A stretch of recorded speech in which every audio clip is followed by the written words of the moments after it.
Бәсекеден тыс. Лиза Бивер. 4-ші тарау. Салыстыра көрмеңіз. Салыстыру қуанышты ұрлайды. Теодор Рузвельт. Бұл тарауды бастар алдында ескерткенім жөн. Сіз оқығалы тұрған нәрсе жаңа әрі өзгеше. Бұл менің басымнан өткен өкінішті ақиқат және сонымен бірге ыңғайсыз оқиға. Мен бастан өткерген, қазір сізге айтатын уақытша ессіздікті ешқайсымыз көрген емес деп үміттенемін. Бірақ, егер бұл сіздің де басыңыздан өтсе, сіз жалғыз емессіз. Сонымен, сол бір күн әдеттегідей басталды. Қаңтардың аязды таңы. Пижамамның үстіне халатымды киіп, белім байладым. Джон 1 сағат бұрын тұрып, кеңсесінде кітап оқып отыр екен. Ас бөлмеге барып, кофе жасай бастадым. 2 ұлымның үйден шығып бара жатқан көлеңкелерін көзім шалып қалды. Остин жұмысқа, Алекс мектепке кетті. Алдыңғы есік жабылғанда, мен диванға отырып, 2-ші кофемді іштім. Кофемді кілегей, какао, даршын, қант, 1 шым-шым бұрыш қосып ішемін. Осындай экспрессоны қатты ұнатамын. Барлық достарым осы кофеден дәм татса деймін. Күннің шуағы ауламызға енді түсе бастады. Жұқа көрпеге оранып алып, диванға жайғастым. Қою көк көлеңкені ығыстырып бара жатқан күннің қызғылт жарығына қарап отырдым. Бүгін ұшаққа үлгеремін деп асығудың қажеті жоқ. Таңертеңгі жиналыс алдында душқа асығудың да қажеті жоқ. Бұл күнді өзіме ұнайтындай баяу бастауыма болады. Терең дем алдым. Ішімді жылу толтырды. Рахаттанып отырмын. Ұйқым ашылып, бойыма қан жүгіргенін сездім. Айнала тым-тырыс. Дәл сол сәтте қолыма киелі кітап алып, сол кезде оқып жүрген мінәжат пен әр күнге арналған аяттар бар кітабымды ашуым керек еді. Тіпті болмаса, Құдайдың маған деген керемет рақымын ойлап отырсам да, дұрыстырақ болатын еді.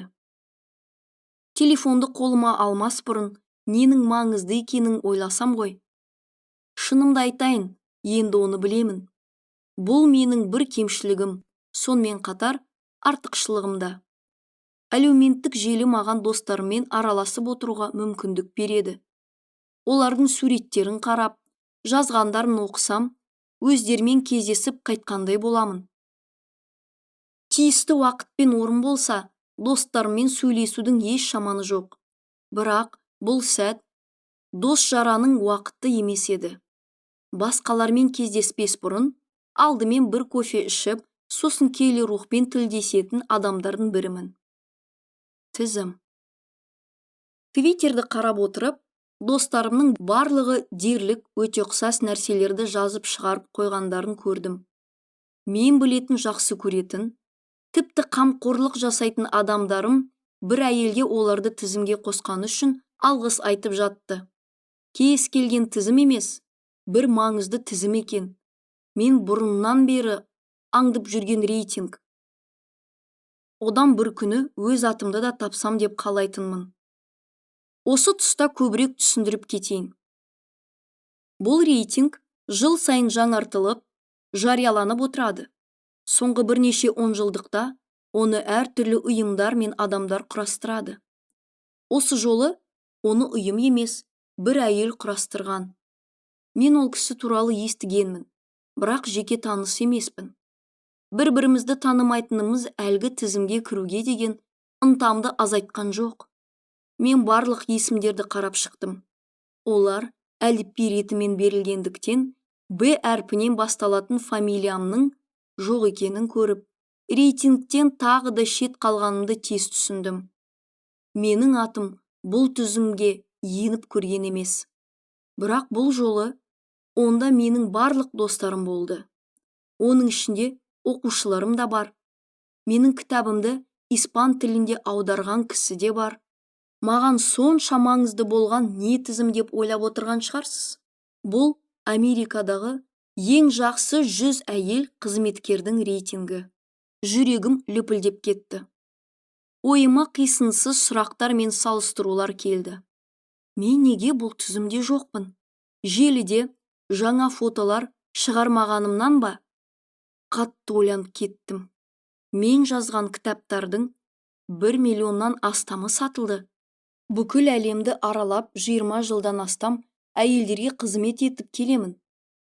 Осының бәрі тізімге лайық болу үшін жеткілікті емес пе? Мен жақсы доспын. Күйеуге шыққаныма 30 жылдан асты. 4 ұл тәрбиелеп өсірдім. Бір-бірімен уақыт өткізуді ұнататын сүйкімді отбасымыз. Тізімді құрастырған әйел ең соңында 1-2 ауыз сөз жазыпты. Тізімде болуға лайықты есімдер әлі көп, бірақ олардың барлығын қандай да себептен жаза алмайтындығын айтыпты. Бұл жағдайды түзету үшін ол басқа есімдерге орын қалдырды. Мен соңына дейін бардым. Өз атымды қосқан дұрыс па? Шынымен осыны ойлап отырмын ба? Әрине дұрыс. Мұны көмекшіме тапсырсам ба деп отырдым. Кенеттен ақымақ ойыма ұялып кеттім. Жас өспірім мектеп оқушысының өкпесі ғой тура. Жұбайымның кеңсесіне барайын дедім. Бөлмесіне пижамамен кіріп, Джон, мен тағы да тізімде жоқпын деп дауыстадым. Күйеуім көзілдірігін киіп, киелі кітап оқып отыр екен. Менің не туралы айтып жатқанымды түсінбей, көзілдірігінің үстінен біраз абдырап маған қарады. Джонның рейтингтен хабары жоқ. Бар шешендігімді, ишарамды пайдаланып отырып, істің мәнін түсіндіре бастадым. Ол креслосында қозғалмай отырды. Тізімде кім бар екенін және өз атымның жоқтығын айттым. Бір кезде Джон киелі кітапта аяттарының астын сызатын маркерін орнына қойып, қасын көтерді. Сөзімді аяқтағанымда, ол жайбырақат отырып, киелі жазбаның бірнеше үзіндісін қайталауға шақырды. Бұл мен күткен жауап емес. Мен оның осындай сөздерді айтқанын естігім келді. Лиза, бұл шынымен де қынжылтатын нәрсе екен. Келісемін. Бұл бір жаман қате болды. Телефонымды әкел, бәрін жөндеп, атыңды тізімге қосамын деуін күтіп едім, бірақ олай деген жоқ. Ызам келіп, сен айтып тұрған аяттарды мен жатқа білемін. Қазір оны оқудың қажеті жоқ. Дәл қазір маған керек емес бұл. Түсінесің бе? Жасым 50-ден асты. Мен бұл рейтингке ешқашан кіре алмаймын, дедім. Джон былай деді. Оны жазған кім? Мен автордың атын айттым. Күйеуім оның кім екенін білмейді. Сен бұл әйелді танисың ба? Басымды шайқадым. Ол баяу киелі кітапқа көзін түсірді де, маған ұсынған аяттарын қайталап, күштірек әсер ету үшін оларға тағы біреуін қосып айтты. Күйеуімнен ешқандай жанашырлық көрмедім. Мен кеңсесінен жүгіріп шығып, маған киелі кітапты оқып, қатемді бетіме басудың керегі жоқ. Қателескенімді білемін. Бірақ мұны білгеннің еш көмегі жоқ, деп айқайладым. Тізімді құрастырған әйелмен сөйлескім келді. Джон, ренжігенімнің себебін тағы естімесін деп, пижама киген бойда верандаға шықтым. Суық желді бірден сездім. Тым болмаса, қоңырау шалмас бұрын, тек жанашырлық танытпай, шындықты айтатын адаммен сөйлесуім керек деп ойладым. Әңгімемді қателесіп тұрғанымды білемін, деп бастадым. Содан кейін бүкіл оқиғаны ретімен айтып бердім. Мен тізімде бармын ба деп сұрады құрбым. Әрине, менен басқасы бәрі бар. Сол тізіммен ешкімнің шаруасы жоқ. Алаңдама, деп ол мені жұбатуға тырысты. Маған бәрі бір емес. Әрине, сен алаңдамайсың, өйткені тізімде барсың, дедім. Осылай күйнегенім дұрыс емес, білемін. Сонда да өзімді тоқтата алмаймын. Мұным қате екенін түсінемін. Жай ғана біреумен бөлісуім керек. Джон маған киелі кітаптан бірнеше аят оқуды ұсынды, деп шынымды айтып қостым. Құрбым үндемеді. Өзіңізді сырттан бақылап, бұл есі ауысқан әйел шығар деп ойлағаныңыз бар ма? Осы сәтте дәл солай ойладым. Менің әрбір айтқан сөзім бұрынғысынан ақмақ болып естілді. Бұл әңгімені бастағаныма өкініп, тезірек телефонды қоюға асықтым. Жақын құрбыма мені алаңдататын жағдайды айтқым ғана келді. Басқаша ойлауым керек, дедім. Ол менімен толықтай келісті. Қоштастық. Мен ненің дұрыс екенін білдім. Күйеуім ненің дұрыс екенін білді. Құрбым ненің дұрыс екенін білді. Сонда да өзімді жаман сезіндім. Енді рейтингке кіретін адамдарды қалай іріктеген екен? Деп авторға ашулана бастадым. Солай істемей ме екен адам деген? Тізімге тағы бір қарасам, есімдері енбеген көп әйелдер бар екен. Бәлкім, мұндай тізімді өзім жасауым керек шығар. Кірмей қалған әйелдердің бәрінің аттарын жазаламын. Тізімді құрастырған әйелге қарағанда, Twitter мен Facebook'та менің парақшама жазылған адам саны әлде қайда көп. Менің рейтингім 12-нен жаман ба? Осы тұста кідіріп, 10 секундтай ойланған шығармын. Жоқ, олай істей алмаймын. Қанша тырыссам да, барлық лайықты үміткерлерді есіме түсіруге барымды салсам да, біреуді ұмытар едім. Өзім алысып әлек болып жатқан жағдайды олардың өміріне де әкелемін ғой.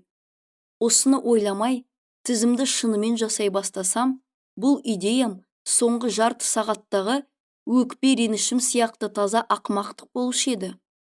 Телефонды қойдым да, көзімді жұмып, терең дем алып, бұл жағдайға жабыспай, бос қоя бердім. Тыныштала бастаған кезде, келі рухтың маған ақырын сөйлеген даусын естідім.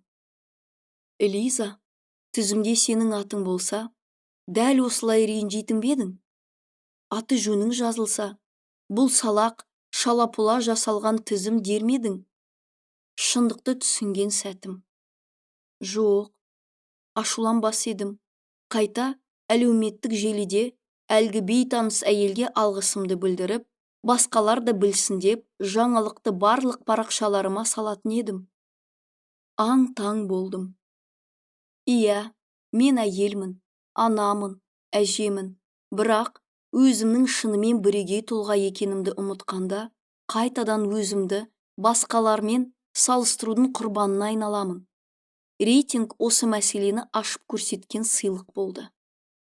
Бізді басқалар мақтасын, қаншалықты керемет екенімізді көрсін деп, сырттан құптау іздегенімізде, сыртта тұрып, ұрланып есіктен сығалғандай боламыз. Шынымды айтсам, жер бетінде сізді құнды екеніңізге сендіре алатын адам жоқ. Кешіріңіз, күйеуіңіз мінсіз болса да, оның қолынан келмейді. Ешбір жетістік, ешбір тізім, ешбір марапат жүрегіңізге тек бір Құдай жаза алатын келесі сөзге тең келе алмайды. Сүйікті, сұлу, жаңа, баға жетпес, мінсіз менің қызым. Қуанышты ұрлаушы. Сырт көзге қалай көрінсе де, әйелдің жүрегін не мазалайтынын бір Құдай біледі. Пижама киген ашулы әйелдерді жұбата алатын да бір Құдай. Жоғарыдағы әңгімеге қарасақ, жаным тыныштық таппай тұрып, басқалармен салыстыру келді де, берекені ұрлап әкетті. Маған сеніңіз, бәсекені ойлап істегеніңізді бәрі күшіңізді ұрлайды. Теодор Рузвельт бұл туралы өте жақсы айтқан. Салыстыру қуанышты ұрлайды. Сол күні таңертең ұрлықты байқадым. Өзімізді қарапайым, қызғаныштан туған мінезден жоғары тұрмын деп ойлап едім. Бірнеше жыл бойы олай ызаға булыққан емеспін. Бірақ сол күні таңертең жаныма қамқор болғаныма менопаузамен қосылғанда жарылып кете жаздадым. Ішімдегі таза бұлақ бітеліп, жүрегімнің бағы арам шөпке оранып, дұрыс күтім қажет еткендіктен солай болса керек. Арам шөпті жақсылап отаудың орнына, оған еркіндік бергендей болдым. Басқалармен өзіңді салыстыру адамды оңай қызықтырып, еліктіріп әкетеді. Оны тыймасаңыз, ол сізді шындықтан алыстатады. Салыстыру сізді үшқалақ, алаңғасар, мақтаншақ қылады. өзіңе деген сеніміңді шірітеді, не менмендікті оятып, оны ісік тәрізді ұлғайтып жібереді. Екі жағдайда да тәртіп бұзылғанын тез-ақ байқайсыз. Сөйтіп, сыртта тұрып, тығылып ішке қарайсыз. Адамдарды өз шеңберімен әдейі шығарып тастағанды ұнатпаймын. Бірақ, іштегені көру үшін кейде сырттан қарау пайдалы. Тізімді жасаған әйел жас, ақылды, сұлу. Мен онымен келіссем де, келіспесем де, ол тізім ішімдегіні ашып көрсеткені үшін оған өте ризамын. Шыдамды құрбыма хабар жібердім. Ол ақыл есім дұрыстығына күмән келтіре бастаған шығар. Содан кейін кеңсеге барып, киелі күйеуімді құшақтадым. Сосын жатын бөлмеге кірдім де, есікті жауып, тізерлеп отырдым. Сондағы мінәжатымның бір бөлігі мынандай еді. Көктегі әке, мінезімдегі кемшіліктерді көрсеткенің үшін рахмет. Мені кешіре көр. Бұл арам шөптің тамырын аш. Өтінемін. Исаның атымен. Аумин. Күн өз кезегімен жалғаса берді. Таңертең қалай ашуланғанымды ойлап, күліп жүрдім. Сосын түстен кейін көмекшіммен кездестім. Поштаны қарап отырып, күнде келе бермейтін бір нәрсені көрдік. Әйелдерге қолдау беретін іс-шаралардың біріне мені және тағы бірнеше әйелді құрметті қонақ ретінде шақырған екен. Біз келе алмаған соң, ұйымдастырушылар бізге ұқсатып 12 пластик қуыршақ жасапты. Джон мен қуыршағымды өзінің кеңсесіне қойсын деп, үмітпен біреуін бізге жіберіпті. Қуыршақты қолыма ұстап, әрі-бері айналдырып көрдім. Мен сахнаға ешқашан кимейтін ақ джинсы кигізіп қойыпты. Дауыстап күліп жібердім. Қуыршақты бір жаққа ысырып қойдым. Осы кезде таныс сыбыр естілді. Сені қуыршақ қылыпты. Енді ризасың ба? Ақ джинсы киген, микрофон ұстасақ пластик ойыншыққа қарап, басымды шайқадым. Әлгі тізім сияқты қуыршақ өтірік болды. Тағы да күлдім. Оны тастай салайын деп едім. Джон қуыршақтың маған емес, өзіне жіберілгенін айтып, ойыншықты менен алып қойды. Тағы бір ақымақтық шығарсам, осы қуыршақты алып шығатын шығар. Тағы бір ақымақты шығарсам, осы қуыршақты алып шығатын шығар. Істеуге болмайтын үш нәрсе. Джон мен жатқа білетін қандай үзінділерді бірге оқуды ұсынды. Біріншісі, қорынтықтарға арналған 2-ші хат, 10-шы тарау 12-ші аят.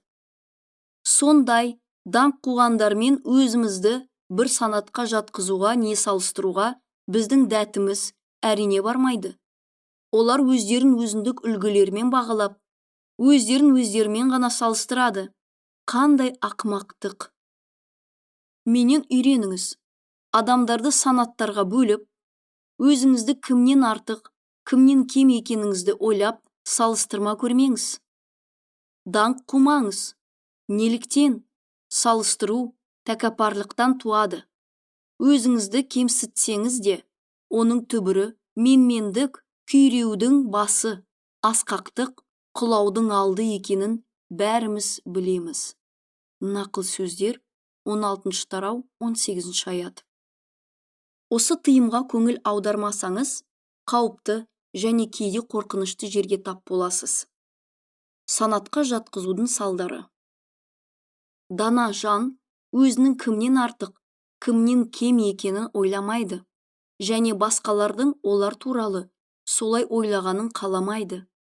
Мұнда еш тектілік жоқ. Мұның астарында адамның қымбат жаратылыс екенін елемей, санатқа жатқызу жатыр. Бұл сіздің синонимдері сұрыптау, санаттарға бөлу, салыстыру, зат белгі жабыстыру, каталогқа енгізу және бәлкім ең жаманы таңба басу. Мериам Вебстердің ағылшын тіліндегі сөздегі зат белгі жабыстыру жайлы былай дейді. Төмен санатқа жатқызу. Бұл әдетте әлденеңнің барлық күдерлілігін қамтымайды, әрі оны жан-жақты сипаттай алмайды. Өмірде төмен санат жоқ. Әр қайсымыз шытырман, шатасқан жағдайға түсіп көрдік. Шындық мынада, адамның өмірі көзге көрінгеннен әлде қайда күрделі. Саналы адам өзіне не басқаға жануар құсатып белгі тақпайды ғой. Қазіргі таңда біздің шектейтін әр теріс, пиғылды арттарынан құралдар көп. Әлеуметтік желілер сол құралдардың кеңінен қолданып жатқаны қазіргі уақытта өзіңізге үнемі бір маңызды сұрақ қойған жөн. Қандай мұра тұрғызғым келеді? Қандай із қалдырмақпын? Басқалар сияқты мені де сұрыптап, белгі тағып, бөлшектерге бөле берсін бе? Менің көзім түскен тізім белгілі бір стандарт орнатуға бағытталған әрекет болғанын білемін. Оған кейбір әйелдердің есімдері енді. Тізім жиі айтылмайтын салаға, яғни әйелдердің қызметтегі жетістіктеріне назар аудару үшін жасалды. Бірақ бізді бір санатқа жатқызсын деп күтіп отырғанда, аяқ қолымыз байланып қалады. Бір данышпан қария көп жыл бұрын күйеуіме былай ескертіп еді. Адамдардың саған таңба басуына жол берме. Оған көнсең, сол таңбаға қарап, олар сені шеттетеді. Айта кетейін, адамдардың көпшілігі сұрыптауға көнбейді.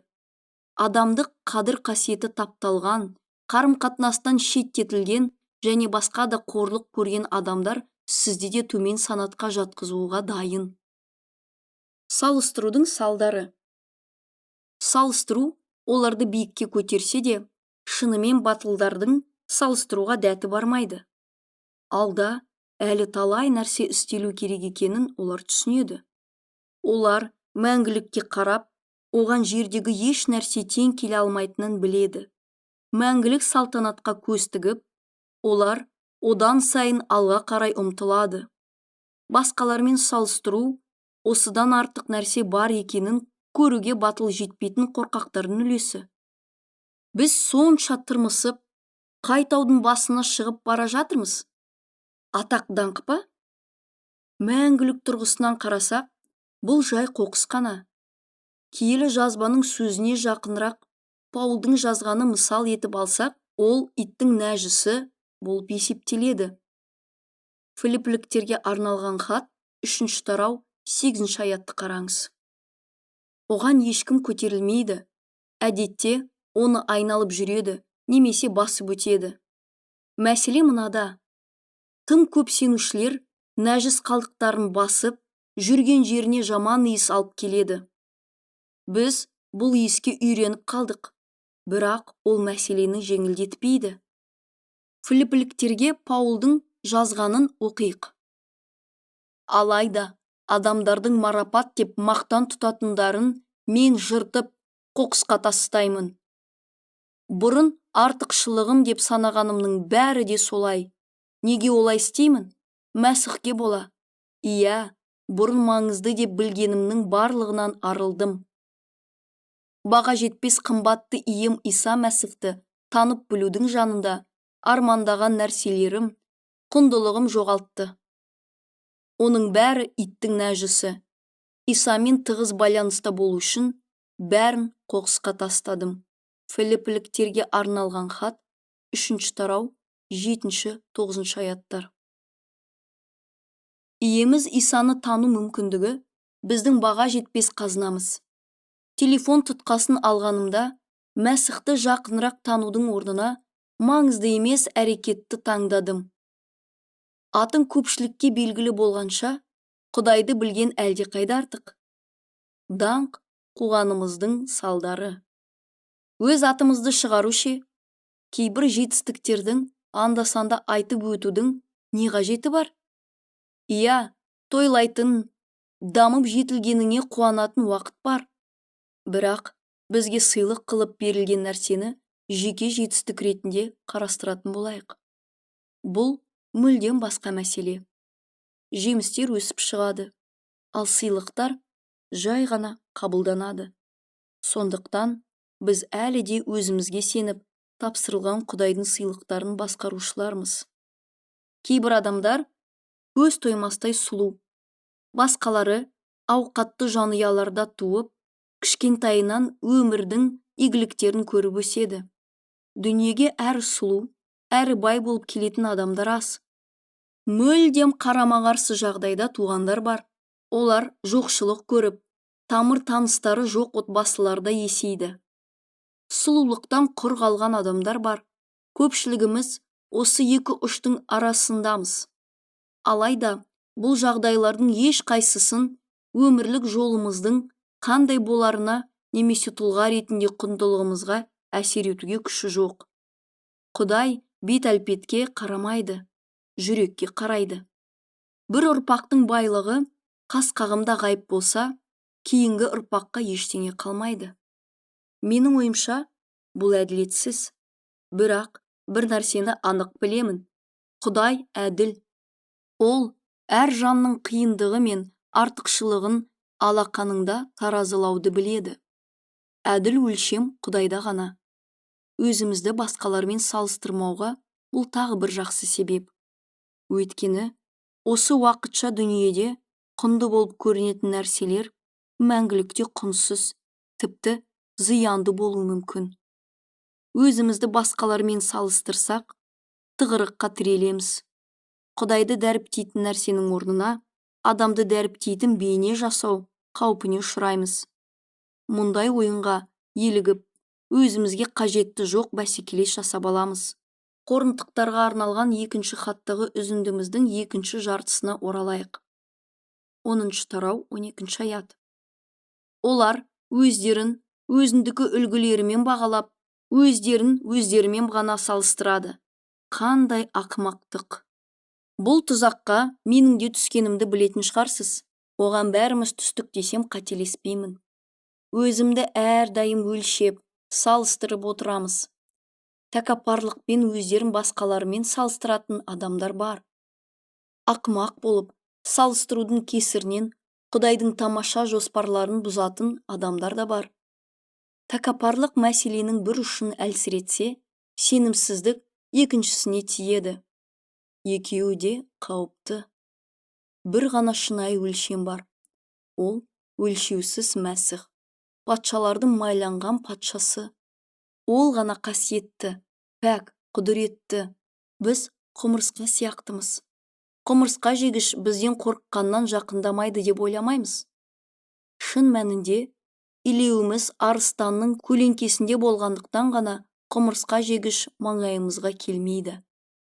Қаншалықты еңбекқор немесе мақтауға лайық болса да, бізді қайта жаратқан Құдайға теңеуге жақын емеспіз. Осында тағы бір аятты келтіргім келеді.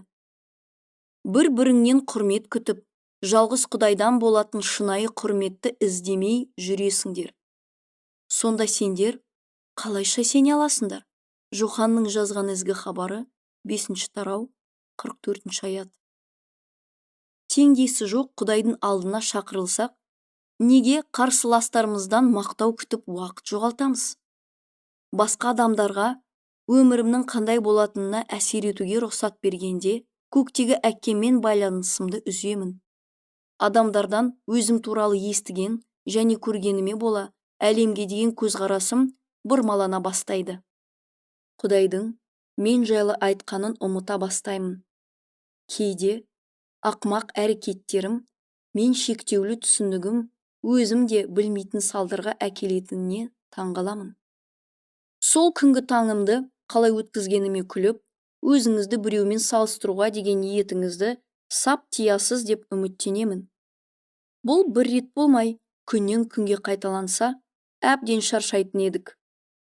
Өзімді басқалармен үнемі салыстыра бермеймін, өйткені жанымда күйеуім және адал құрбым бар. Олар маған сезімнің жетегінде кетпеуге көмектеседі. Қауіп, жеу. Әлеуметтік желілердің арқасында әрқайсымыздың кішкентай әлеміне көптеген адамдардың дауыстары мен пікірлері кіріп отыр. Мұның артықшылықтары көп, алайда осының кесірінен ниеті жаман кісілер де бізге жақындап қауіп төндіре алады.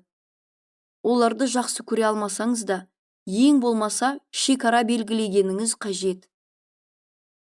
Егер біреудің сізді жақтырмайтынын байқасаңыз да, сыпайы қалпыңыздан айнымаңыз. Құдайдың рақымына ие болған ешкім дөрекі мінез таныспасын. Өзіңді маңайындағы адаммен салыстырып, одан озып кету үшін қолдан келгенін бәрін жаса деп келі кітапта еш жерде жазылмаған. Паул былай деген: бүкіл Таурат заңын орындау мына бір бұйрыққа саяды: өзіңді қалай сүйсең, маңайындағы адамды да солай сүй. Ал егер бір-бірімді қауіп жесеңдер, жойылып кетуден сақ болыңдар. Галаттықтарға арналған хат, 5 тарау, 14-15 аяттар. Жағымсыз бейне. Аш жануарлар сияқты тістесіп, бір-бірін жұтып қойғанша жұлып жеу күнәкар дүниеге тән. Мәсіхшілер арасында мұндай болмау керек. Дегенмен, әлеуметтік желілерге кірсең, өздерін сенуші дейтіндер бір-біріне тіл тигізіп, дау-дамай шығарып жатады. Телефон мен компьютер экранынан олай көрінбесе де, рухани әлемде кәдімгідей қанды шайқас жүріп жатады.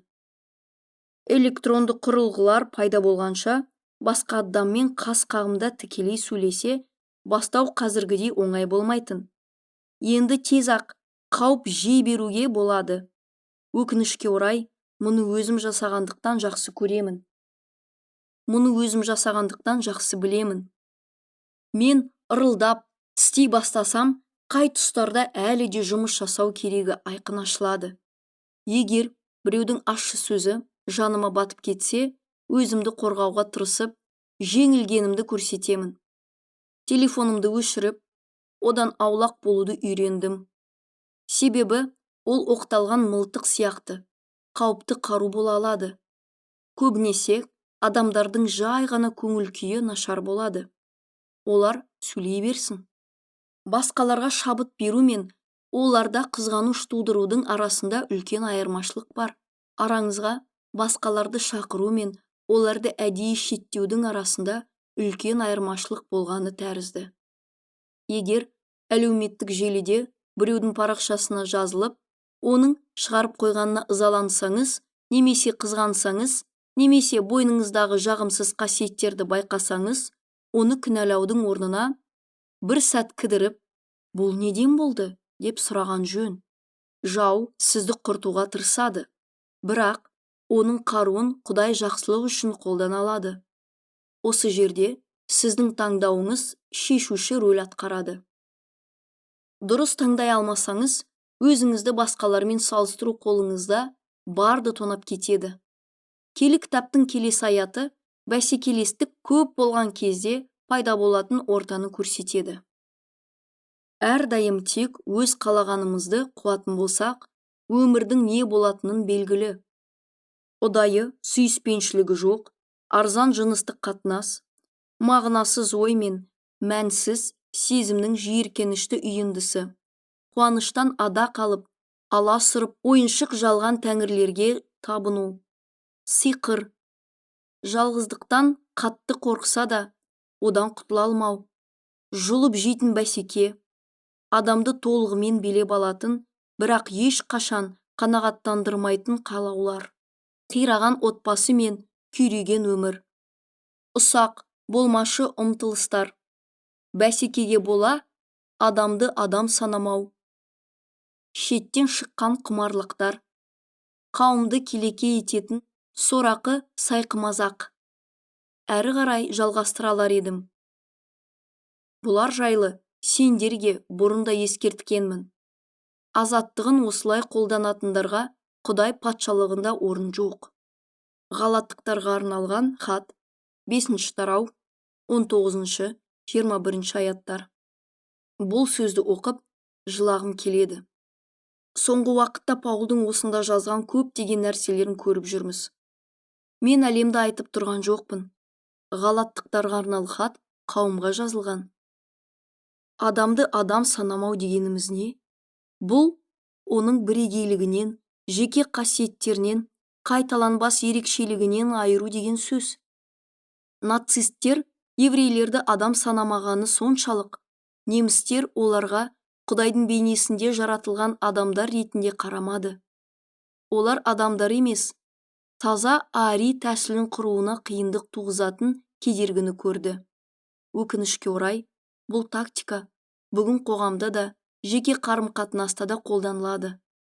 Адамдар бір-бірін сынап, жәбірлейтін сөзден тартынбайды. Бірақ бәріміздің жүрегіміз бар. Сөз бетпе-бет емес, интернетте айтылса да ауыр тиюі мүмкін. Эзоп айтып кеткендей, қауіпсіз қашықтықта тұрып, батыл болу оңай. Біздің әлеуметтік желілер қауіпсіз қашықтық береді. Мұны қорқақтар мен басқаларды сынаудың ұнататындар адам-адамды санамау үшін қолдана бастайды. Бұл адамдар ешқашан біреудің бетіне ондай сөздер айтпайды. Неге? Өйткені адамның көзіне жас шығып тұрғанын көргенде, алдыңызда сезімі жоқ робот түрде айту қиын. Мәсіхшілердің бір-бірін адасушы деп, жаман қарғыс сөз айтуға дейін барғанын көрдім. Ол кезде шайтан күледі. Себебі, оның істегенін істеп, жұмысын жеңілдетіп жатырмыз. Қалай әшкерелеп түзету керек? Кейбіреулеріңіз қарсы болады. Егер адам қателессе, оны көпшілік алдында түзету керек емес пе? Бұл қажет, және мұны қалай істеу керектігі туралы Құдайдың ұсынысы бар.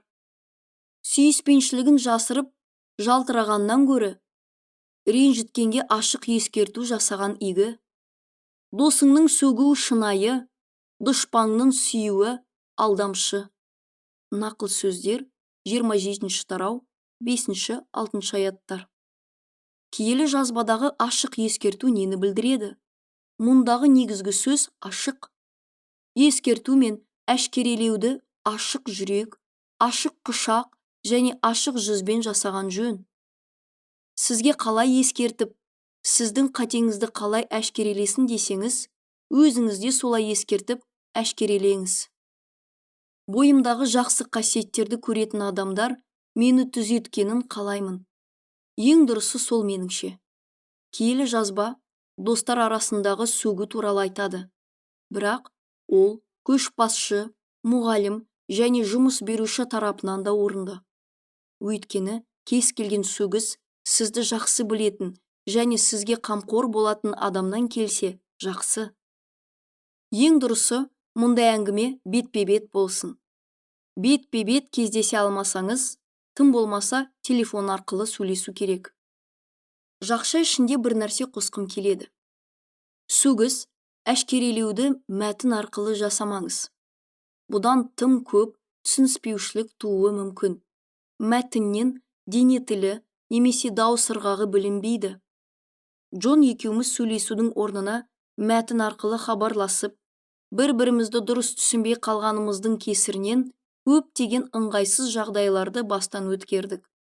Біріміз, әдетте мен сөзді бас әріппен жазамыз, сондықтан кісі айқайлап тұрған сияқты болады және дұрыс қабылданбайды. Жабық сөгісті бәріміз бастан кешірген шығармыз. Мұнда адамдар сізбен тікелей сөйлеспей, сыртыңыздан ғана сөгіс айтады. Біреулер сіздің қатысуыңызсыз әрекетіңізді немесе мінезіңізді түзеткісі келсе, олардың әшкерелеуі шын жүректен бе, жоқ па, осыған күмәнданар едім. Олар сіз жоқта шындықты айтса да, ол сіздің рухани өсуіңізге, тұлға ретінде дамуыңызға үлесін тигізбейді. Шын мәнінде түзетудің бір түрі рухани өсіп, жетілудің кедергі келтіреді. Өйткені адамдар сыртыңыздан түзеткен болғанда, сізді қорғануға мәжбүр етеді. Шынайы достың бетпе-бет айтқан ашық сөгісі екі адамға да бір-біріне жауап беруге мүмкіндік береді. Сонда ғана рухани өсу орын алады.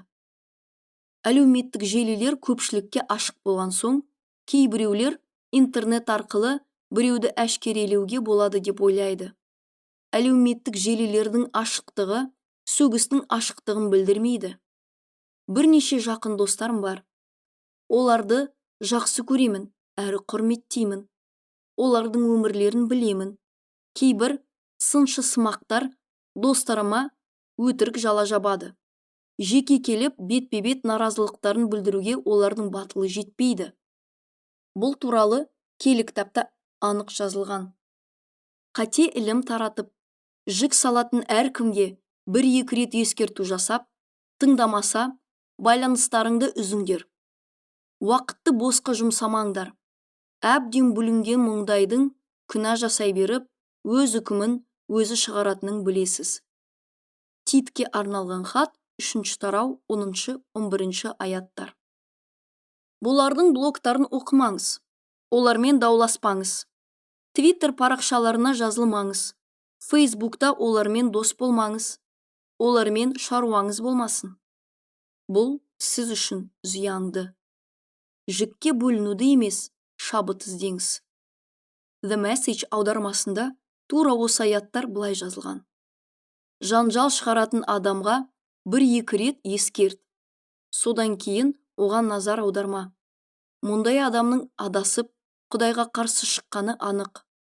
Алауаздықты тудырып, олар тек өздері шеттетеді. Жасым ұлғайған сайын, достарымның саны азайып барады. Достарым аз болса да, әр қайсысы керемет адал. Оларды мақтан тұтамын. Достарым маған кім болғым келетінін, ал жауларым кім болғым келмейтінін көрсетеді. Бәсекелестік өршіген орта ең алдымен бойымыздағы ең жаман қасиеттерді сыртқа шығарады. Біз тазарған кезде Құдай араласып, мінезімізді нығайту үшін шайқасты пайдалана алады. Нақыл сөздер кітабында келесі аятта одан да жақсы жол ұсынған. Тойынған балдан да бас тартар, ашыққанға ащы аста балдай болар. 27 тарау 7 аят. Өмірімде тақуалықтың жемісін көргім келеді. Одан сайын өсіп жетілу үшін рухани ашпын. Өмірімдегі ең үлкен қуаныштардың бірі шындықты айтып, ренжітуден қорықпайтын достарым. Жауларымыз бізді өтірік мақтауды, немесе алдап зиян келтіруі мүмкін. Адамның құрастырған тізімдері мен сыйларын қанағат етпейік. Жүрегімізде бәсекелестік, мақтаншақтық, немесе тәкаппар жалғыздық туғанда, тоқтап, Құдайдың алдында түзей бөгетін болайық. Көктегі әкеміздің алдына келсек, бізді өзіне жақындатпайтын кедергілерді ол қуана жояды.